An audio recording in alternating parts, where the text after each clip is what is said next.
Hello friends, welcome to e bio Pathshala. आज के इस वीडियो में हम देखेंगे सेल वॉल के बारे में। तो चलिए आज का वीडियो स्टार्ट करते हैं। तो सबसे पहले हम देखते हैं कि सेल वॉल क्या होती है। तो सेल वॉल जो होती है वो एक सेल का एक्स्ट्रा सेल्यूलर स्ट्रक्चर होता है जो कि नॉर्मली प्लांट सेल में पाया जाता है। Cell wall is an extracellular structure of plant cells that distinguishes plant cell from animal cells, and cell wall is a rigid external layer that is provide structural support and rigidity to the cell.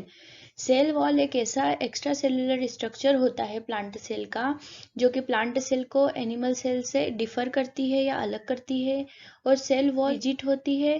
ये जो होती है वो external layer होती है एक cell की, जो कि उसको स्ट्रक्चरल सपोर्ट और रिजिडिटी देने का काम करती है। अगर हम देखें कि सेल वॉल कहाँ कहाँ पाई जाती है, तो सेल वॉल प्लांट सेल में, फंगल सेल में, एल्गल सेल में और बैक्टीरियल सेल में पाई जाती है। अगर हम एनिमल सेल की बात करें तो एनिमल सेल में कभी भी सेल वॉल नहीं पाई जाती है। एनिमल सेल में सेल मेम्ब्रेन पाई जाती है जो कि एनिमल सेल के चारों तरफ प्रेजेंट होती है। अगर हम कंपोजिशन ऑफ सेल वॉल देखें तो the main component of the plant cell wall is a cellulose that gives the cell wall its rigidity. जो मेन कंपोनेंट होता है सेल वॉल का वो सेल्यूलोज होता है। मेनली सेल्यूलोज पाया जाता है सेल वॉल में, जो कि क्या करता है, सेल वॉल को रिजिडिटी देने का काम करता है, मतलब उसको मजबूत बनाने का काम करता है। और जो प्लांट की सेल वॉल होती है वो जनरली 3 लेयर में अरेंज होती है। पहली लेयर है प्राइमरी सेल वॉल। यहाँ पे हम देख सकते हैं इस डायग्राम में कि ये है primary cell wall. Primary cell wall जो होती है वो मिडिल लेमेला के अंदर की तरफ पाई जाती है और ये हेमी सेल्यूलोज और पेक्टिन की बनी हुई होती है और ये थिन होती है और इलास्टिसिटी होती है। इसमें ग्रोथ करने की कैपेबिलिटी होती है। कंपोजिशन ऑफ सेल वॉल दूसरी लेयर है वो है मिडिल लेमिला। जो मिडिल लेमिला होती है वो आउटर मोस्ट लेयर होती है और ये दो सेल्स के बीच में इंटरफेस का काम करती है और दोनों ही दो सेल, जो दो नेबरिंग सेल होती है उनको ग्लू की तरह चिपकाने का काम करती है। ये जो मिडिल लेमिला होती है ये पेक्टिन की बनी होती है और इसमें और भी सब्सटेंस जैसे कि लिग्निन पाए जाते हैं। यहाँ पे हम देख सकते हैं मिडिल लेमिला। अगर इसको एक सिंपल से डायग्राम से अगर हम समझने की कोशिश करें तो जैसे कि ये एक सेल है, ये सेल इसकी नेबरिंग सेल से मिडिल लेमिला के थ्रू यहाँ पर जुड़ी हुई होती है, मतलब एक ग्लू की तरह काम करता है middle lamella. Composition of cell wall का थर्ड लेयर है सेकेंडरी सेल वॉल। जो सेकेंडरी सेल वॉल होती है वो प्राइमरी सेल वॉल के अंदर की तरफ पाई जाती है और ये सेल्यूलोज और लिग्निन की बनी हुई होती है और ये क्या करती है, जो सेल वॉल होती है उसको एडिशनल रिजिडिटी देने का काम करती है, मतलब और ज़्यादा मजबूत बनाने का काम करती है। और जो सेकेंडरी सेल वॉल होती है इसकी वजह से ही जो सेल्स होती है उनका शेप रेक्टेंगुलर या स्क्वायर शेप होता है। पूरी सेल वॉल में जो सेकेंडरी सेल वॉल होती है वो सबसे ज़्यादा थिक होती है।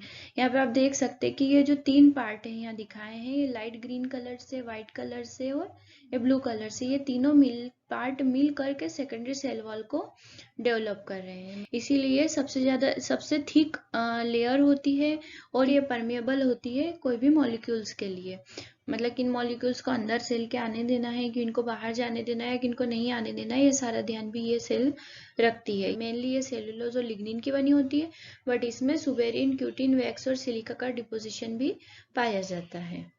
अगर हम इफेक्ट ऑफ ऑस्मोसिस देखने की कोशिश करें तो सबसे पहले देखते हैं ऑस्मोसिस होता क्या है। The movement of water molecule through a selectively permeable membrane from a region of high water concentration to low water concentration is called osmosis.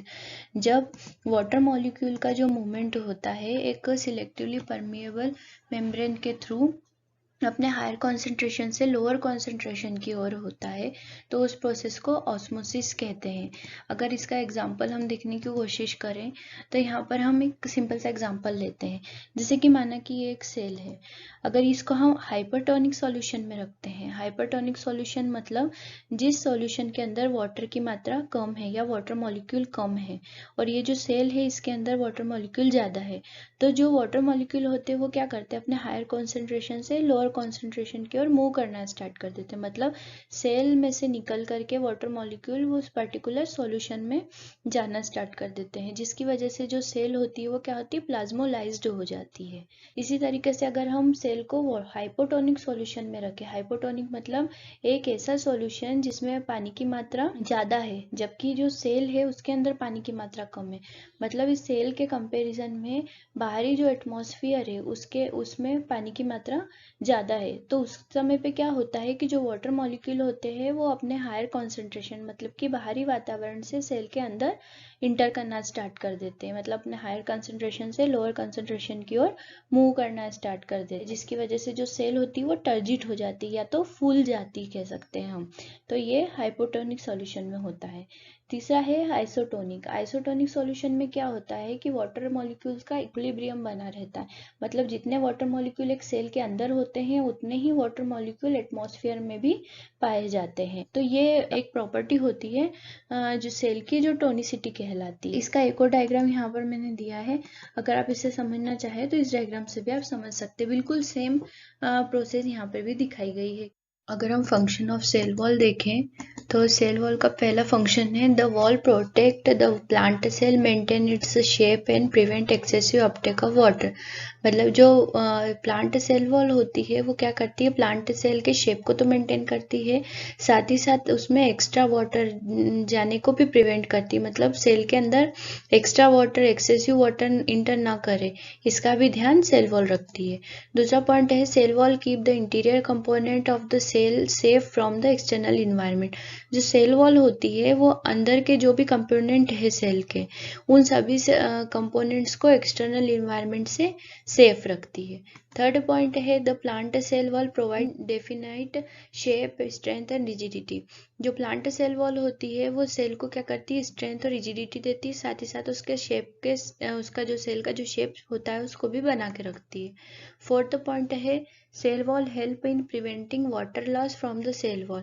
Cell wall cell है उसके वाटर लॉस को भी प्रिवेंट करती है, cell में से आवश्यकता से अधिक वाटर बाहर ना निकले, इसका ध्यान सेल वॉल रखती है।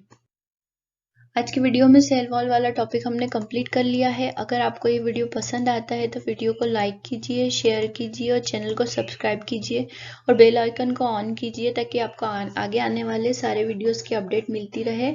आगे भी हम बाकी के जो सेल ऑर्गेनेल्स हैं उनको कवर करेंगे। Thank you.